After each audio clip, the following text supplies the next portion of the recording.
Jesús, te agradecemos por tu infinita misericordia, Señor. Te agradecemos porque no llegamos a comprender tu gracia, tu misericordia con nosotros, Señor. Por más que meditemos, por más que estudiemos tu palabra, escapa a nuestra comprensión humana, Señor, entender todo lo que quiere decir tu gracia. Simplemente ayúdanos, Señor, a vivirla de manera que sea coherente, Señor, con lo que tú demandas de nosotros.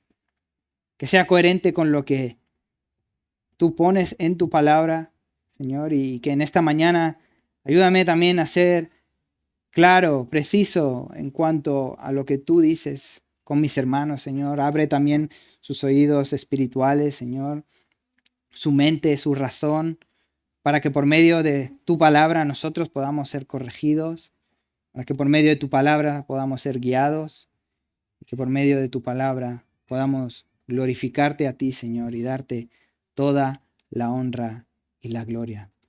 Te agradecemos, Señor. En nombre de Jesús. Amén. ¿Qué es la verdad? ¿Te has preguntado eso alguna vez? ¿Qué es la verdad? Es una de las preguntas que lleva desde la antigüedad, intentando ser contestada.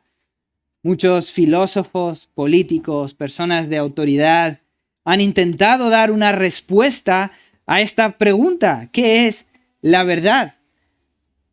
Algunos creen que la verdad se define como la ciencia. Para otros, la verdad es un punto de vista. Desde donde yo lo veo, eso es lo que yo defino como la verdad. O es un sentimiento, es una emoción, es el aquí, es el ahora. También están los que oponen o definen la verdad de acuerdo a lo que contradice. Por ejemplo, ¿no? La política. Si tú estás de este lado, estás en la verdad. El otro bando es la mentira. Y así nosotros estamos rodeados de diferentes definiciones de la verdad. Hay otros que distorsionan la verdad.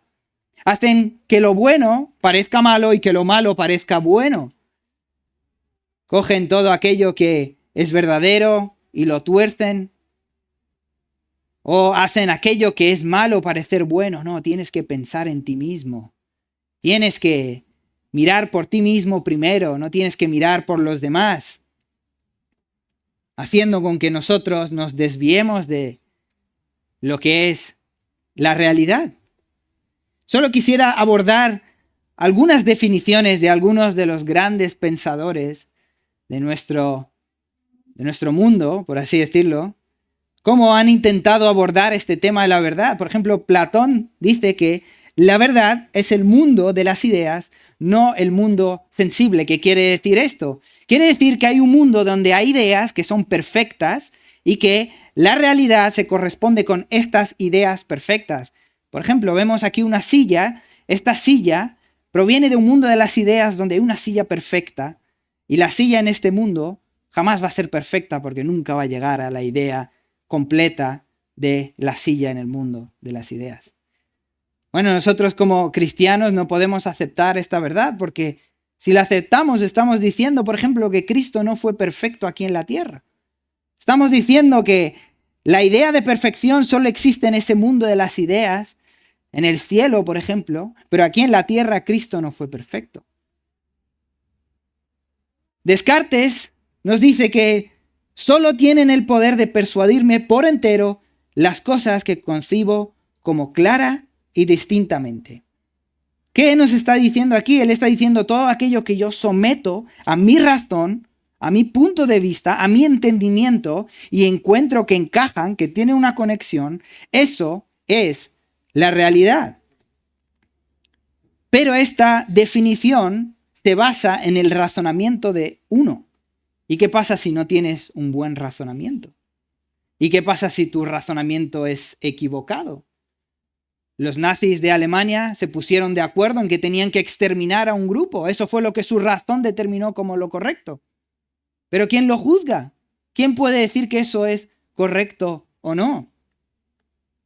Nietzsche dice, las verdades son ilusiones de las que se ha olvidado que lo son. Que quieren decir estas frases tan raras y difíciles de entender, está diciendo que, mira, la verdad es una metáfora, es una ficción, que algo que ya no existe o algo que se ha creado, pero como hay mucha gente que lo cree, esto se impone como una verdad. Es decir, ¿qué es la verdad? Lo que a mí me interesa. Eso es lo que está diciendo.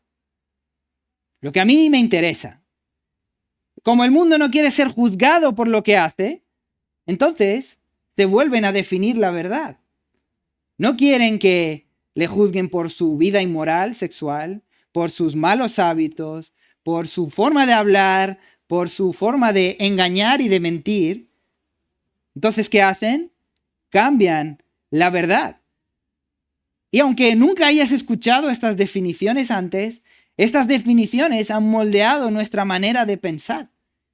Desde el colegio hasta el instituto, hasta la universidad, estos filósofos y estos pensamientos han empapado la sabiduría humana y nos han hecho creer que eso es la verdad.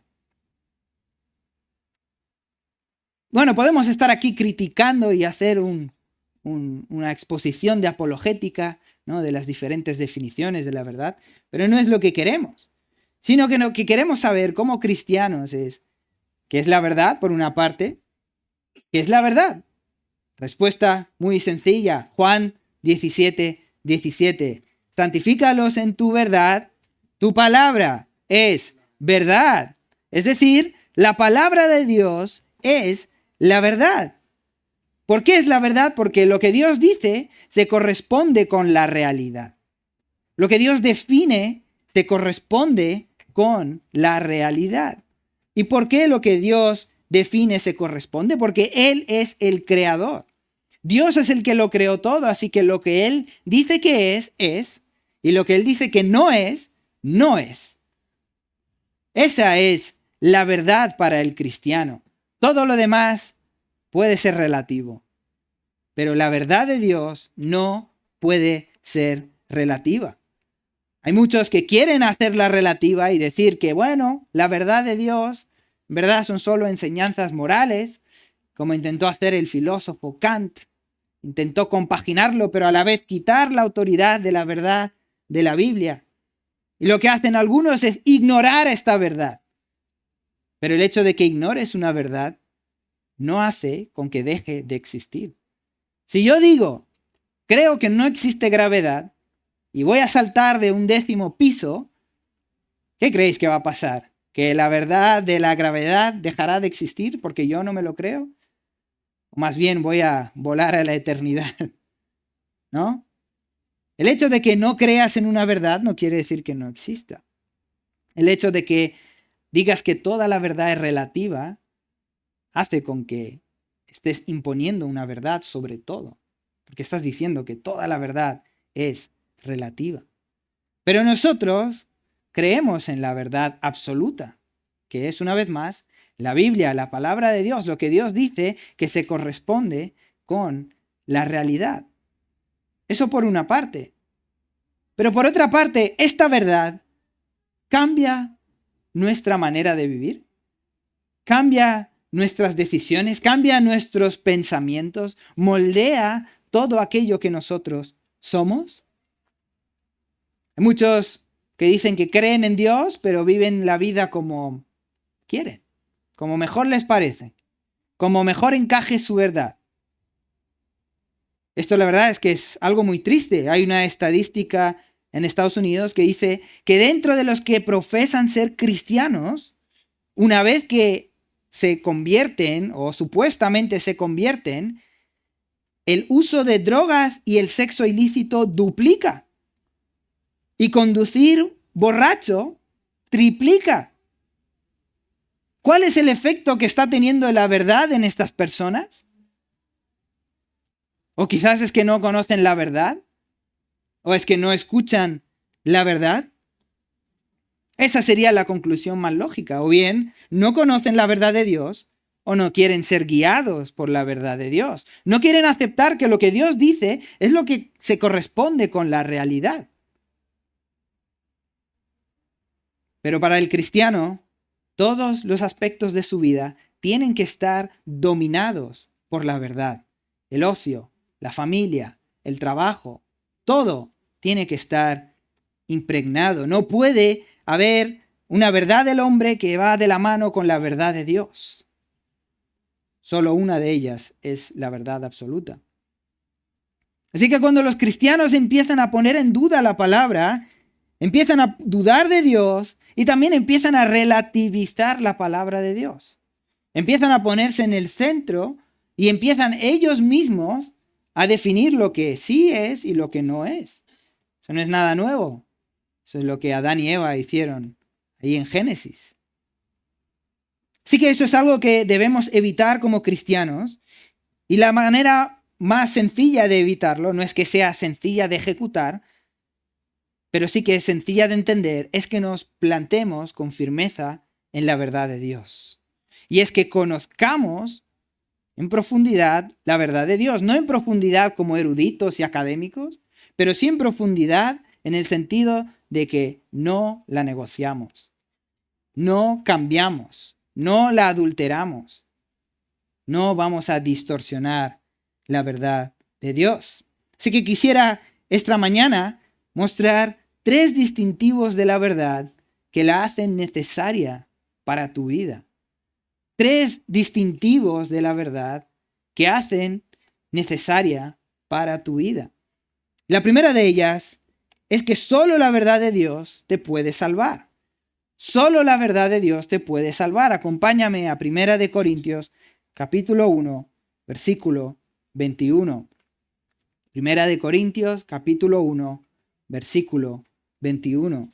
Dice lo siguiente: pues ya que en la sabiduría de Dios el mundo no conoció a Dios mediante la sabiduría, agradó a Dios salvar a los creyentes por la locura de la predicación. A veces creemos que los problemas de cambiar la verdad o distorsionar la verdad es algo nuevo, novedoso, que solo apareció ahora con Internet. Sin embargo, vemos que la palabra de Dios ya aborda estos temas, incluso en el Antiguo Testamento. Hay muchos que quieren quitar el protagonismo de la palabra y ponerse en el centro. Y en el caso de Corintios, estaban enamorados de la filosofía. Estaban enamorados de la filosofía. Vemos, por ejemplo, en otras ciudades como en Atenas, ahí en Hechos 17:32, que se nos dice que la respuesta de muchos al evangelio que presentaba Pablo era burla y risa. Era ridículo. Era una tontería lo que estaba presentando ahí Pablo. Y en el caso de los corintios, tenía mucha influencia de las diferentes filosofías. Era una ciudad próspera y metropolitana. Era un centro de negocios donde venían personas de todas partes del mundo. Con lo que había mucha influencia de diferentes tendencias de pensamientos, de escuelas filosóficas. Y aquí en 1 Corintios, sobre todo en este primer capítulo, Pablo empieza a confrontar a los hermanos de Corintios, primeramente por su falta de unidad. Eso lo vemos de los versículos 10 al versículo 17, donde cada uno dice, no, yo pertenezco a este, yo pertenezco a lo otro, ¿verdad? Yo soy de Pablo, yo soy de Apolos, otros son de Cristo, versículo 12. Y la respuesta de Pablo, ¿cuál es su respuesta? ¿Cuál es la respuesta de Pablo? Él les dice, mira, yo no derramé mi sangre por ninguno de vosotros. Yo no tengo poder para salvar a ninguno de vosotros. Y además, ¿cómo vine a vosotros? Yo no vine persuadiendo, yo no vine usando técnicas, yo no vine para intentar demostrar que yo era más sabio que los sabios de la época, sino que se nos dice ahí en el versículo 17, no con sabiduría de palabras, para que no se haga vana la cruz de Cristo.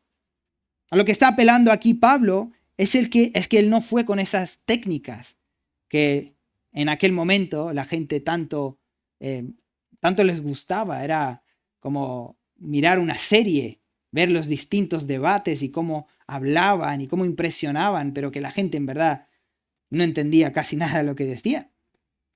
Así que en el versículo, del versículo 18 en adelante, Pablo va a empezar a recalcar que no se trata de técnicas, que no se trata de filosofías, que no se trata del ingenio humano en comprender las cosas o en hacer las cosas, sino que es algo mucho más sencillo. Es algo que es considerado locura para esos grandes filósofos y elocuentes. Es la cruz de Cristo. Fijaros lo que dicen los versículos del 18 hasta el 20. Porque la palabra de la cruz es locura a los que se pierden, pero a los que se salvan, esto es, a nosotros, es poder de Dios. Pues está escrito, destruiré la sabiduría de los sabios y desecharé el entendimiento de los entendidos. ¿Dónde está el sabio? ¿Dónde está el escriba? ¿Dónde está el disputador de este siglo? ¿No ha enloquecido Dios la sabiduría del mundo? Como vemos aquí en el versículo 20, él está en base a lo que acaba de citar en el versículo 19. Esto en verdad es una cita de Isaías 19:12, donde está hablando de los magos y los adivinos de Egipto, ¿verdad? Le está diciendo, oye, ¿y dónde está su sabiduría? ¿Dónde está todo lo que ellos saben?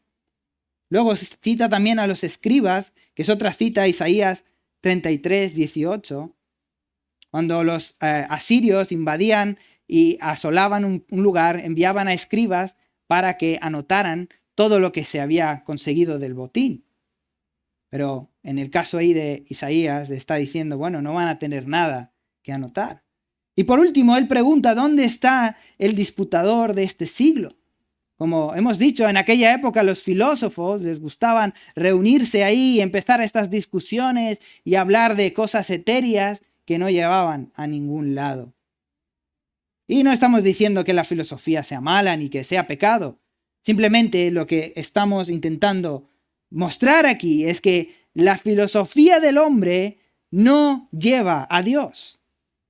La filosofía del hombre no lleva a Dios. Así que su intención con esta cita es mostrar que la sabiduría humana frente a la sabiduría de Dios, nada son. No podemos comparar y ponerlos ahí a la par la sabiduría de Dios con la sabiduría humana.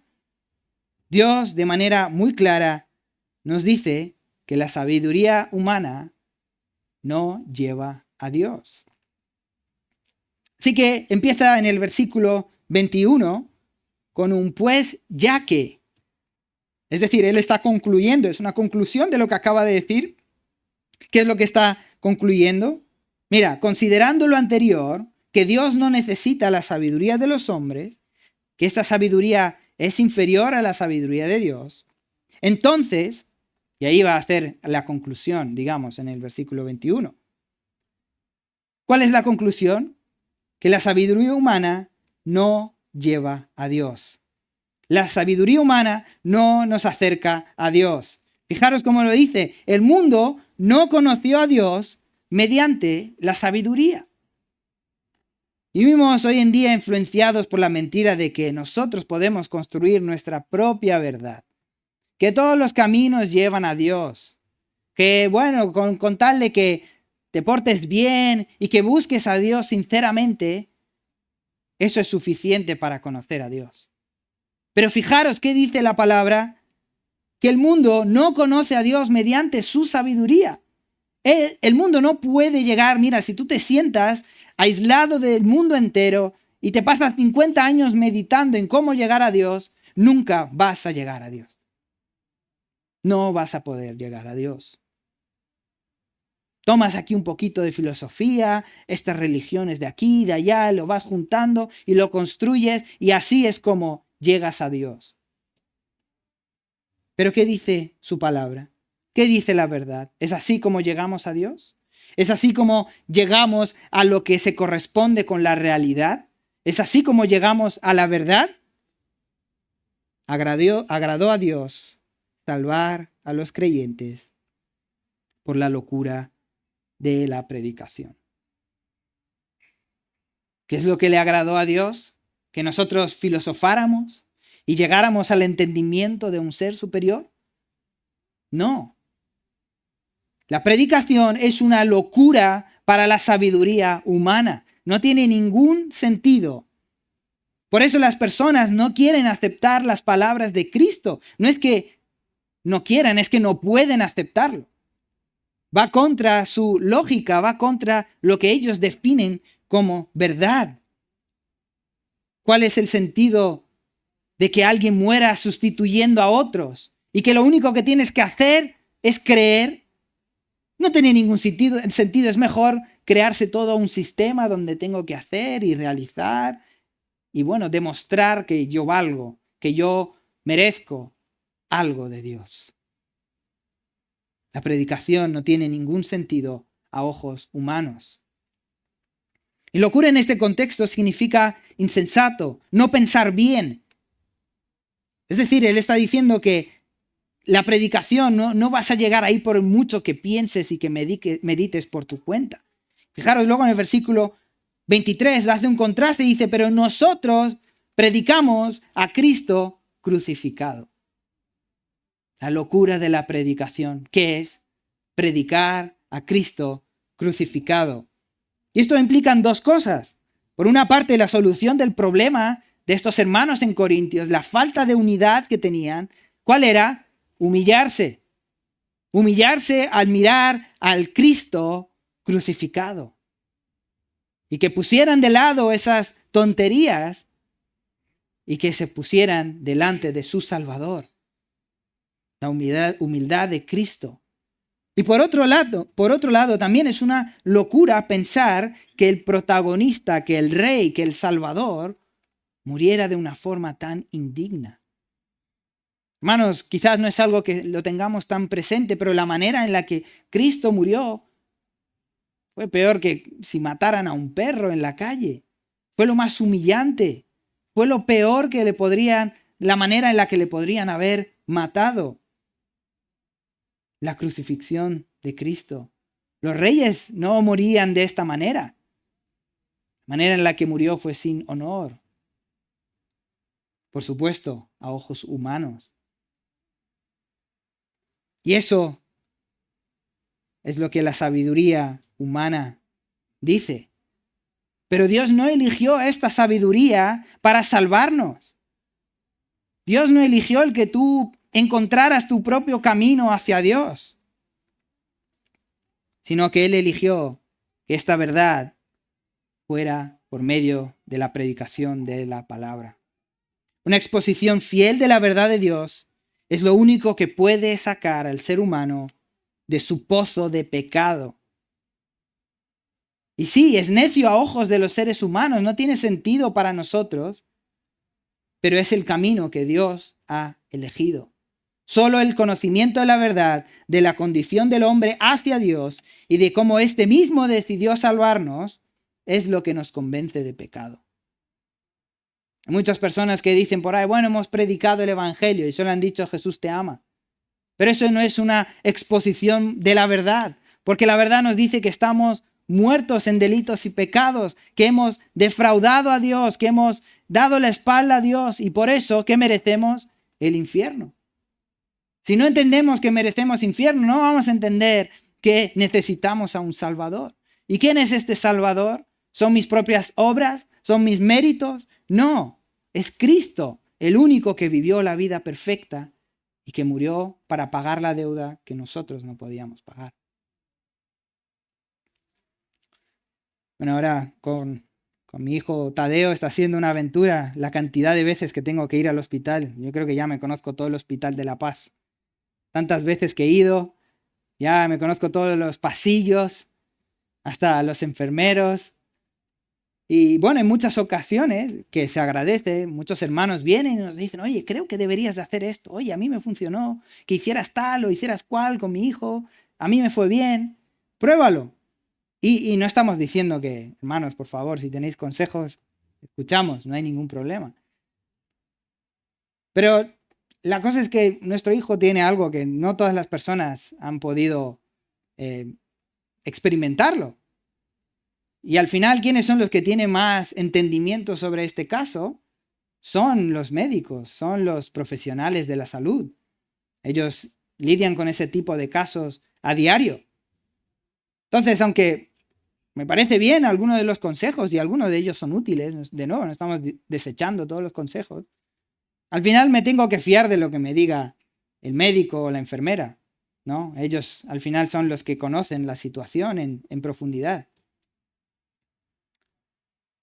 La verdad es que no nos cuesta confiar en un profesional cuando nos dice, mira, es de esta manera, es de cual manera. Pero ¿por qué nos cuesta tanto confiar en la verdad de Dios? Él es el profesional de profesionales, Él estableció la verdad. Queremos hacerlo siempre a nuestra manera, siguiendo nuestra verdad. Pero de nuevo, nuestra verdad nunca nos va a llevar a la convicción de pecados, nunca nos va a llevar a Dios, nunca nos va a llevar a la salvación.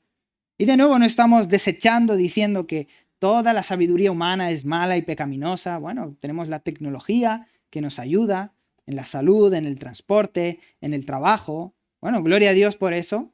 Pero esa sabiduría, de nuevo, no nos lleva a la vida eterna. ¿Cuál es el problema del hombre? No es que no tiene suficiente dinero. No es que no tenga suficiente tiempo. El problema del hombre es que tiene pecado en su vida. Es que nace con el pecado. Así que no se trata de intentar ser buena persona, no se trata de intentar avanzar hasta un mundo donde somos más razonables y que vamos a entendernos mejor cuando tengamos más información. Y no, hermanos. La única manera que se puede prosperar delante de Dios es por medio de la locura de la predicación. Muchos van diciendo, no, el cristiano se tiene que preocupar de alimentar a la gente, de dar de comer, de hacer caridad. Y oye, es verdad, tenemos que hacer caridad, pero eso no es la prioridad. La prioridad es que nosotros llevemos la verdad del Evangelio a los que se pierden. El Señor nos ha salvado, ¿verdad? ¿Y ahora qué? Muy bien, así nos quedamos. Ya nos salvó, ahora hacemos lo que nos da la gana. Es necesario saber lo que Dios declara sobre esta realidad también. Y qué bueno que tenemos su palabra, porque su verdad nos dice lo que debemos de hacer. Así que esto nos lleva a nuestro segundo distintivo. El segundo distintivo de la verdad que la hace necesaria para tu vida es que solo la verdad de Dios nos capacita para poder servirle. Solo la verdad de Dios nos capacita para poder servirle. Acompañadme a 2 de Timoteo, capítulo 3,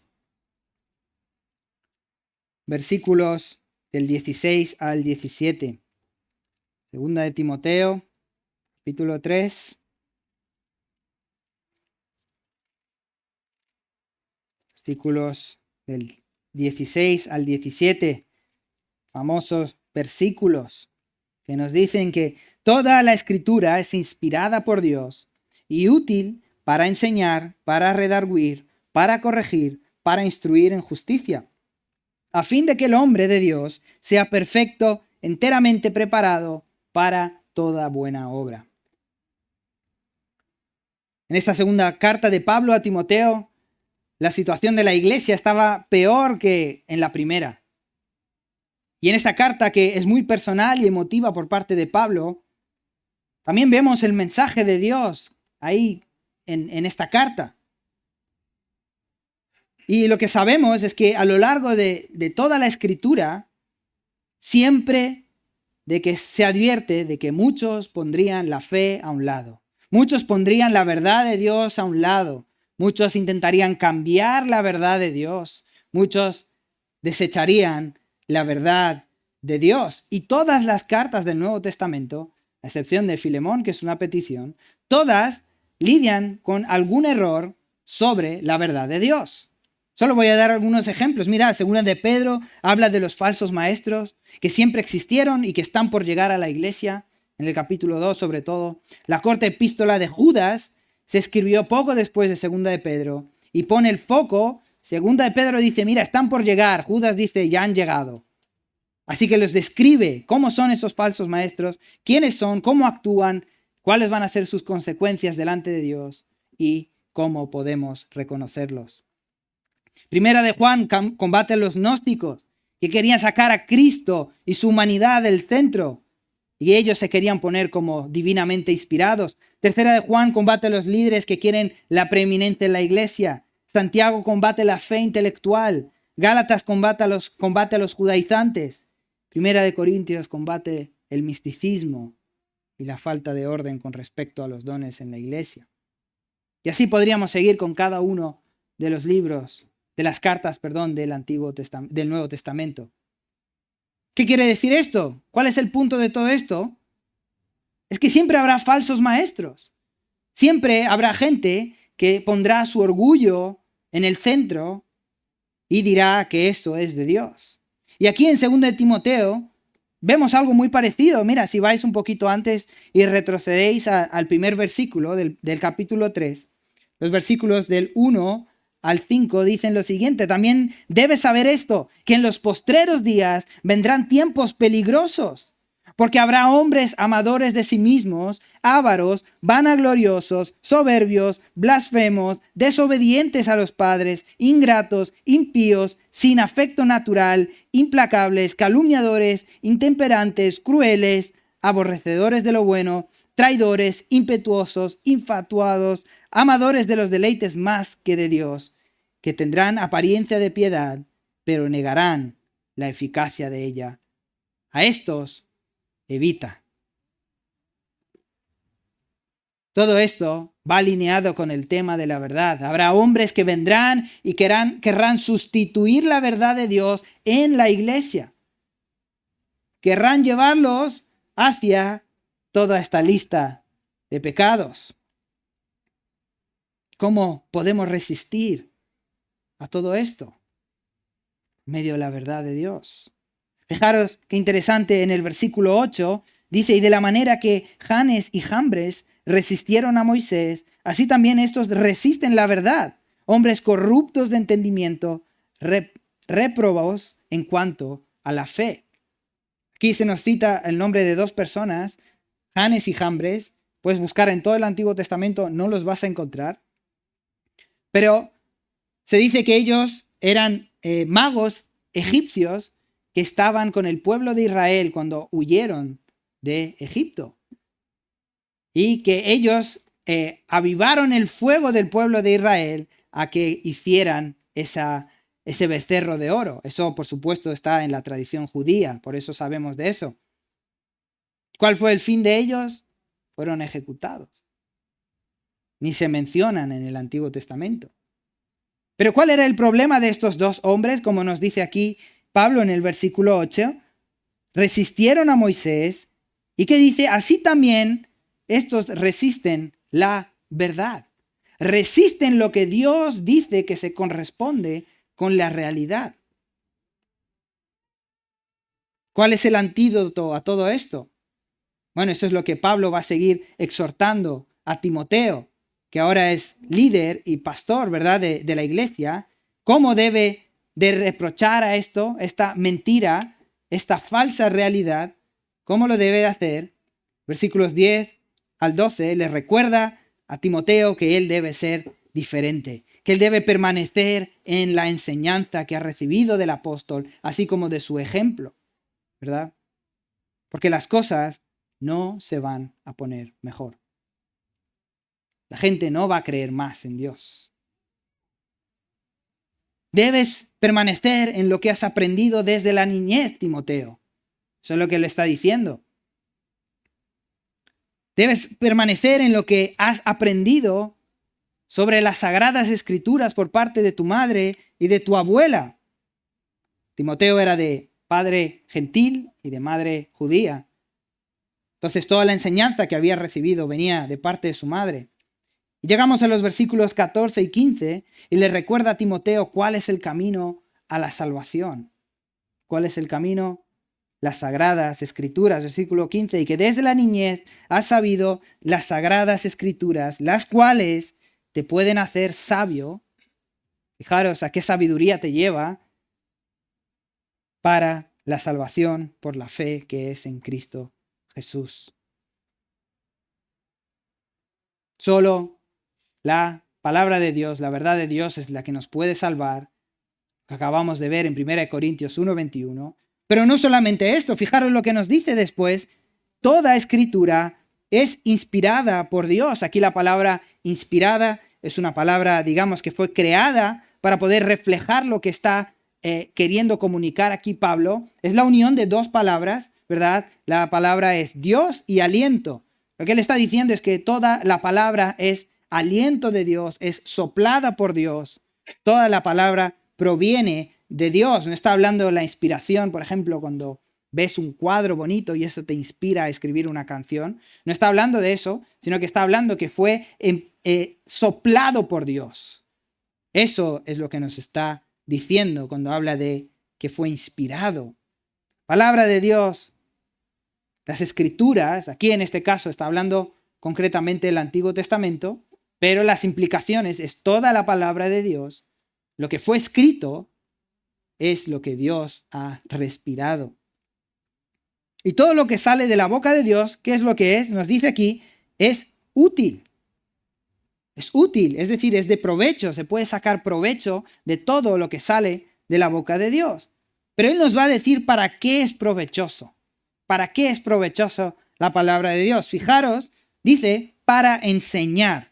Aquí la palabra enseñar en la Biblia tiene dos traducciones en el original. Una es doctrina y la otra es enseñar o enseñanza. Es decir, no se está enfocando en el método para enseñar, sino en el contenido que tiene, que enseña. Esto quiere decir que la palabra de Dios es suficiente para instruir en lo que tiene que ver con Dios. Solo la palabra de Dios es suficiente. No hace falta tener una experiencia mística, no hace falta decir que has escuchado de parte de Dios una voz audible que te dijo esta es la dirección, porque la palabra del Señor escrita es suficiente. No solo es suficiente para enseñar, sino que es suficiente para redarguir. Esta palabra lo que nos está diciendo es que es suficiente para señalar el error. La palabra de Dios es suficiente para mostrarnos dónde está la mentira, dónde está el error. La palabra también es suficiente para corregir. Esta palabra solo aparece aquí en 2 de Timoteo, en el Nuevo Testamento, y trae la idea de restablecer algo que se ha roto. Por ejemplo, que si alguien se tropieza, lo corriges al ponerlo de vuelta de pie. Esa sería la idea. Entonces, ¿qué es lo que nos está diciendo? Que la palabra no solo señala o enseña lo correcto, combate el error, sino que además es la única que puede restaurar al caído. Y por último nos dice, para instruir en justicia. Instruir aquí sería lo equivalente a criar o disciplinar, en un sentido positivo de la palabra, ¿no? Es decir, la palabra es capaz de instruir en justicia. ¿Qué quiere decir instruir en justicia? Quiere decir hacer lo correcto delante de Dios. ¿Cuál es la meta de todo esto? ¿Cuál es la meta de que conozcamos la verdad de Dios, que nos corrija, que nos levante, que nos muestre cómo tenemos que seguir adelante? Versículo 17. A fin de que el hombre de Dios sea perfecto, enteramente preparado para toda buena obra. Esto quiere decir que los que sirven a Dios tienen que ser perfectos. Ahora aquí la palabra perfecto, que se traduce como perfecto, no quiere decir sin errores, sino que quiere decir capacitado, eficiente, preparado o equipado. Y esto está en concordancia con el entendimiento de perfección de los judíos. La perfección es la madurez, algo que cumple con su propósito. Si, por ejemplo, compras un coche de segunda mano y dices, funciona perfectamente, no quiere decir que funciona mejor que uno nuevo, sino que cumple su función para lo que le has comprado, para desplazarte. De la misma manera, el cristiano es perfecto cuando es maduro espiritualmente, cuando conoce la verdad de Dios. Si el cristiano, sobre todo los líderes, como esta carta va dirigida, ¿no?, a Timoteo, cuando llega a la madurez espiritual es cuando cumplen el propósito como hijos de Dios, siendo fieles ¿a qué? A la verdad de Dios, a su palabra. ¿Y qué es esta perfección? Se nos explica diciendo que es abundar en las buenas obras. Abundar en las buenas obras. En todo aquello que Dios demanda que nosotros hagamos.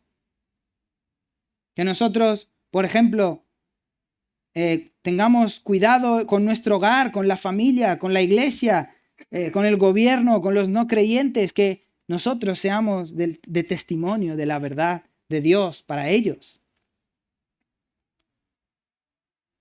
Bueno, sé que hay muchos hermanos aquí que son manitas, que saben cómo arreglar y desarreglar cosas, pero lo más seguro cuando te compras un electrodoméstico, por ejemplo, es que te leas el manual de instrucciones. Y es verdad que a veces puede parecer un poco complejo, pero vas a evitar muchos errores, incluso vas a evitar el estropear tu electrodoméstico si tú dedicas algunos minutos para intentar leerlo. Es el fabricante el que sabe mejor cómo manejar su producto, no el que ha visto todos los productos que se parecen, ¿verdad? Si no lees el manual, hay una gran probabilidad de que estropees la maquinaria. Bueno, hermanos, pasa exactamente con la verdad de Dios.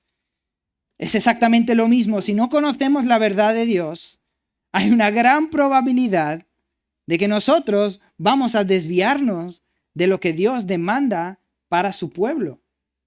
Hay una gran probabilidad de que nosotros nos desviemos, y no solo eso, llevemos a otros a desviarnos de esta verdad.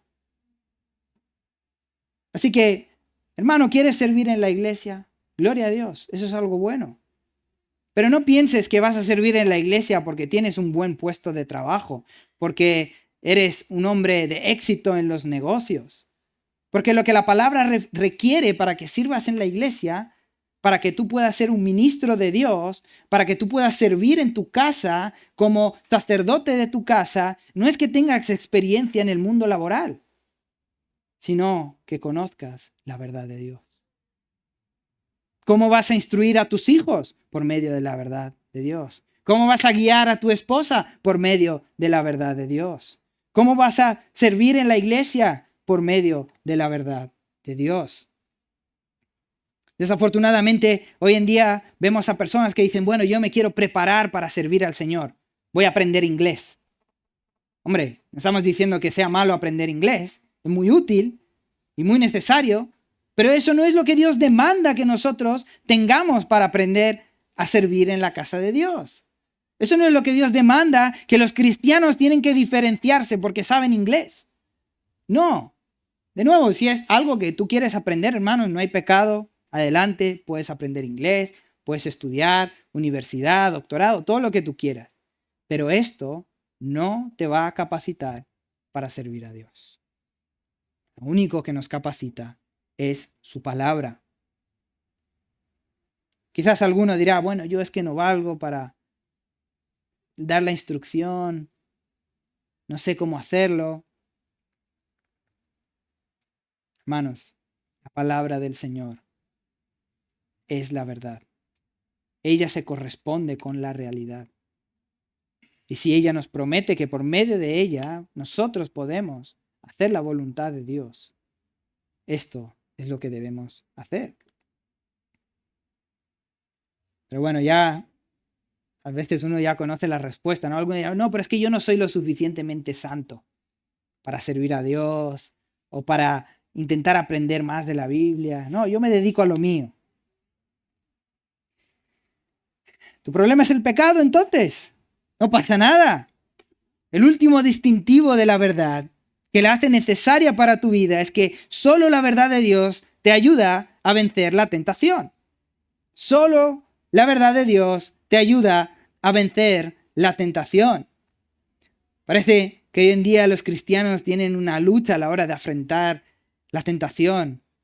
No saben si eligen los métodos humanos, el método de Dios, lo combinan, una pizquita de psicología, una pizquita de pensamiento positivo. Tú puedes, tú vales. Pero cuando observamos el ejemplo de Jesús, todos estos métodos se caen, no resisten. Jesús fue hombre y Dios a la vez. Y no encontramos que Él en ningún momento combatiera, por ejemplo, la tentación por medio de lo que Él tenía o lo que Él era. Acompañadme a Mateo 4, versículos del 3 al 11. Mateo 4, versículos del 3 al 11. Mientras lo vas buscando, solo recordarte que Mateo es el libro que nos presenta al Señor Jesucristo como el verdadero rey de los judíos, el verdadero rey esperado por la nación de Israel. No se trata de un rey político como muchos creían, sino que es el rey que vino a librar su pueblo del pecado. Y en el capítulo 3, al principio, vemos cómo él acaba, digamos, de ser reconocido por el Padre, ¿verdad? Él acaba de bautizar el Señor por medio de su Espíritu. Está diciendo, este es mi Hijo. Hace un reconocimiento en público. Y justo antes de que él empiece su ministerio terrenal, el Señor se aparta para ayunar. Algo interesante también cuando analizamos los patrones del ayuno, no se suelen hacer para una petición la mayoría de las veces, sino que se hace antes de que el Señor haga algo. Y aquí vemos lo mismo, el Señor Jesús se retira para ayunar porque ahora va a empezar su ministerio terrenal, digamos, formalmente hablando, no que él no tuviera ministerio antes de eso, sino que ahora él se va a dar a conocer de manera pública. Entonces se retira para ayunar y estar en comunión con el Señor. Y cuando estaba en este momento, le vino hambre. Leamos versículos del 3 al 4. Y vino a él el tentador y le dijo, si eres hijo de Dios, di que estas piedras se conviertan en pan. Él respondió y dijo, escrito está, no solo de pan vivirá el hombre, sino de toda palabra que sale de la boca de Dios. Aquí Satanás ataca al Señor Jesucristo en un momento de debilidad física. Él tenía una gran necesidad y era comer.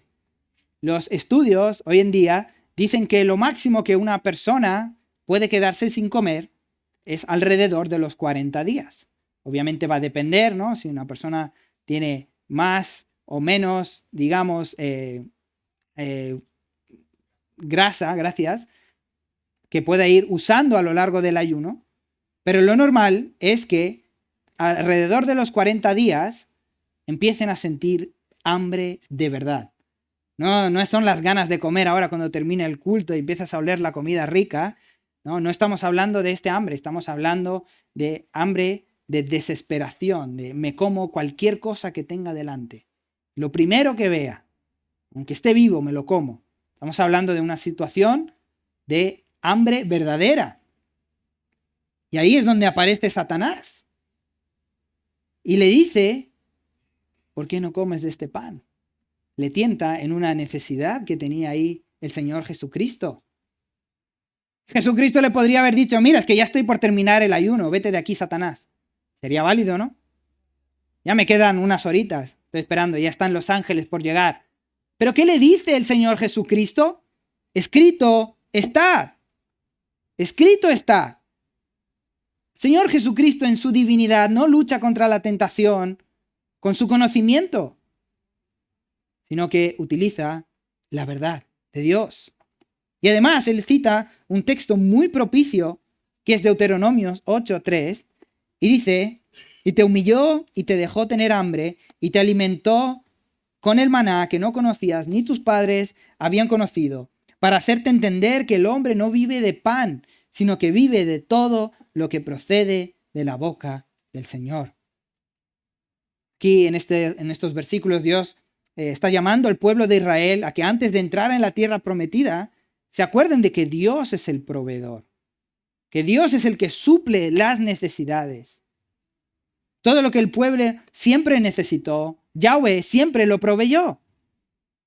Todo esto para mostrar que el hombre no vive de suplir sus propias necesidades, sino que vive de obedecer lo que dice Dios.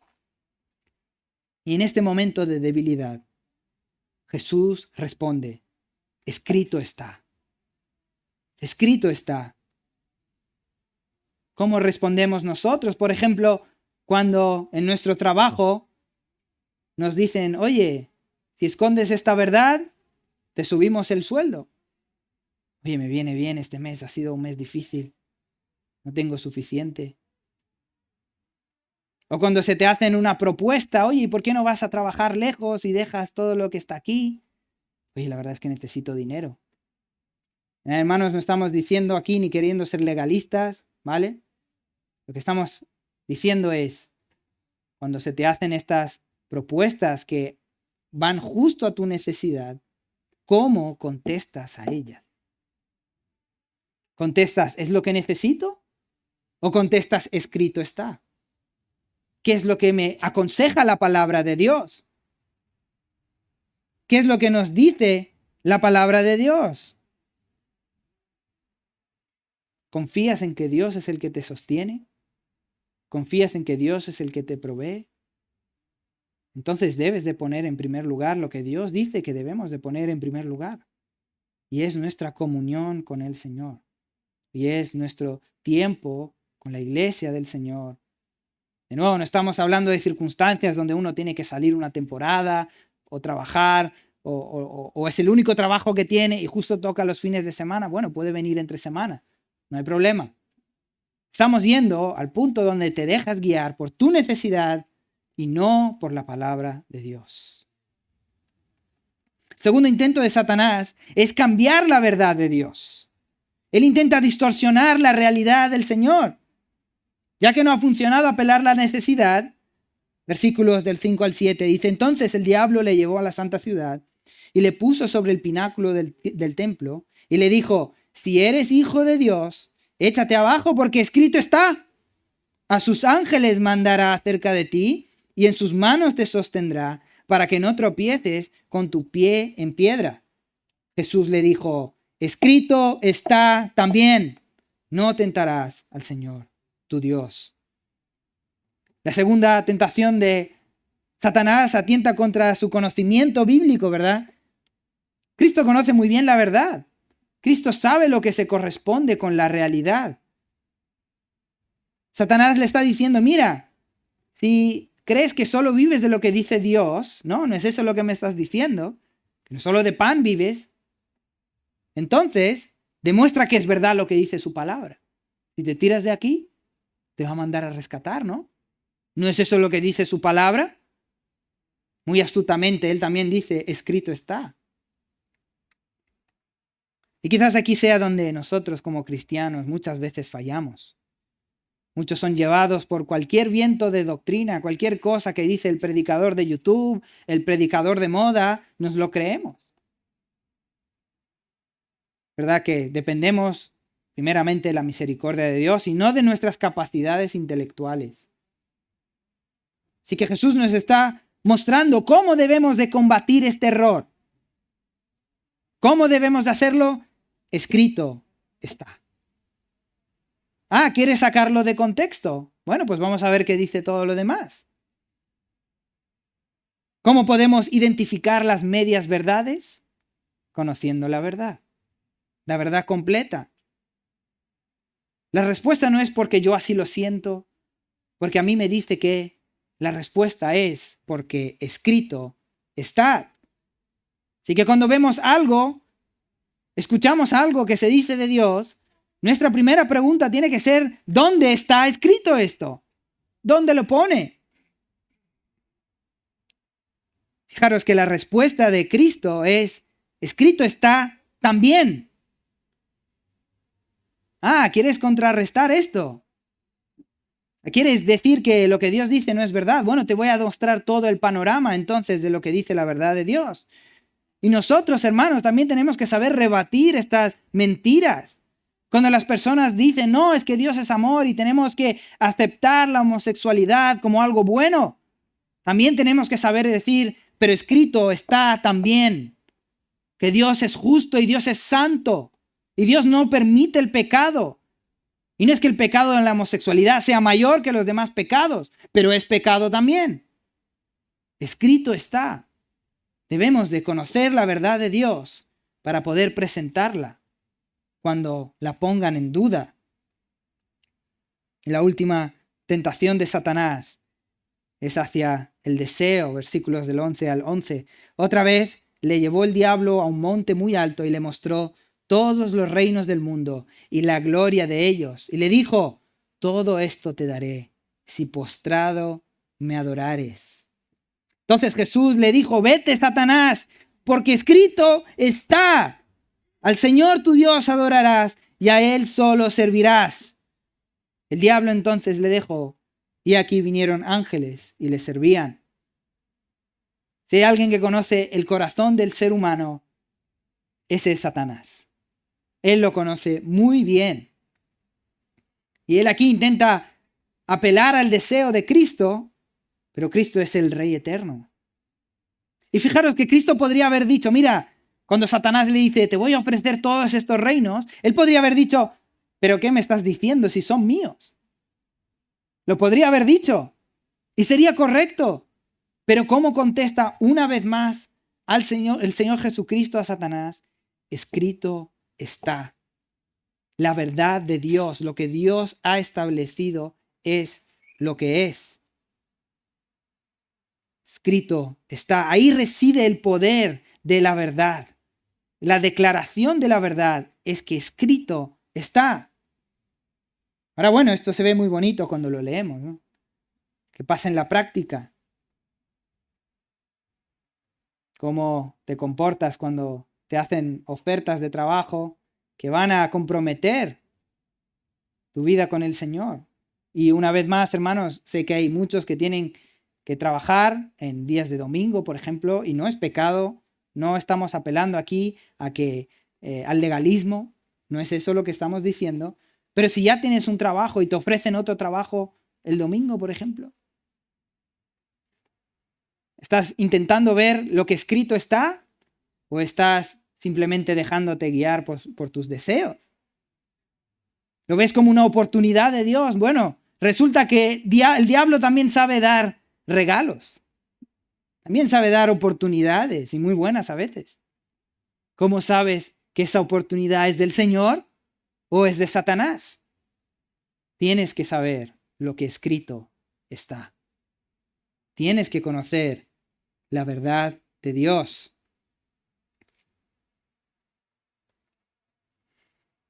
Un buen abogado es aquel que conoce la ley al detalle, que se la sabe muy bien, pero no que se la sepa muy bien de memoria, sino que además sabe aplicarla para defender, por ejemplo, a la persona que está defendiendo.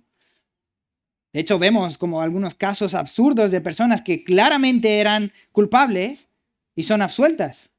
Todo porque tuvieron un muy buen abogado que supo cómo utilizar la ley de una manera que beneficiara a su cliente. Ahora, como cristianos nosotros no manejamos la verdad a nuestro antojo. Eso hay que recalcarlo. Pero sí que debemos de conocer la verdad para saber cómo aplicarla en todos los momentos de nuestra vida. Cómo actuamos cuando tenemos una necesidad. Cómo actuamos cuando hay una mentira delante de nosotros. Cómo actuamos cuando hay una propuesta que nos tienta. ¿Cómo contestamos a todo esto? No es con tu experiencia de vida. No es con tu conocimiento que has acumulado a lo largo de los años. No es con lo que la vida te ha enseñado. Si eres cristiano de verdad, lo que vas a contestar es, escrito está. Así que la pregunta que tienes que contestar es, ¿conoces la verdad de Dios? ¿Conoces la verdad de Dios para poder aplicarla en tu vida? Y si no conoces la verdad de Dios, ¿estás buscando conocer más de la verdad de Dios? ¿O vas a preferir usar tus métodos? O los métodos humanos. Verte un par de vídeos en YouTube y así ya me quito estos problemas que tengo.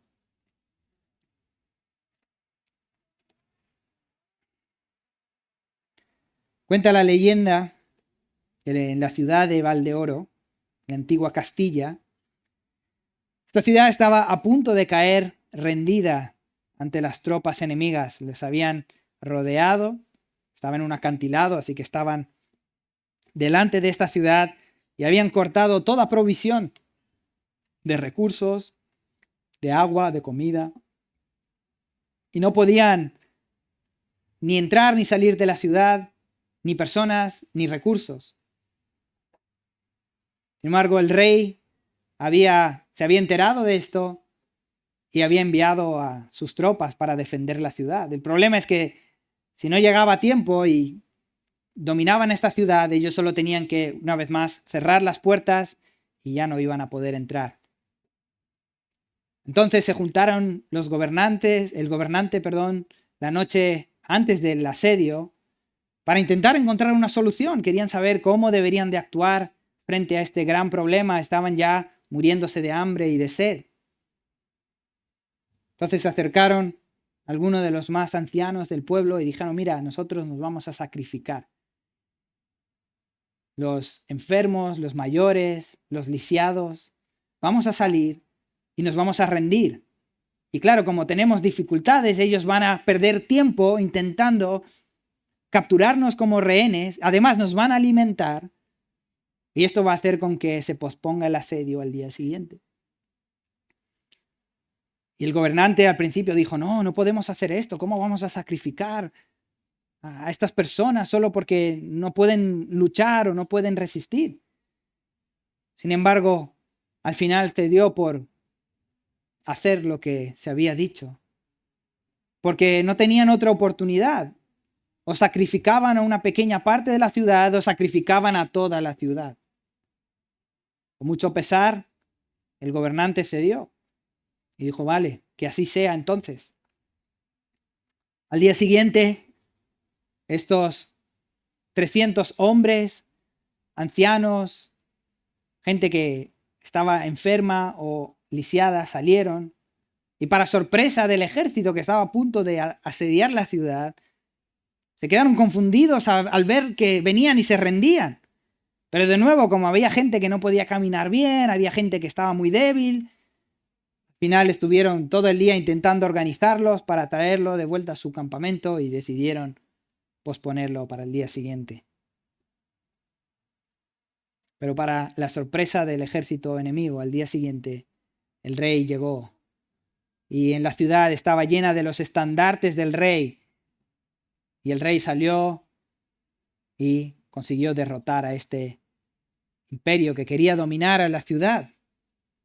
Desafortunadamente, cuando el imperio enemigo vio que el ejército del rey estaba ahí, decidieron ejecutar a esos 300 hombres. Ellos se sacrificaron por el bien de la ciudad.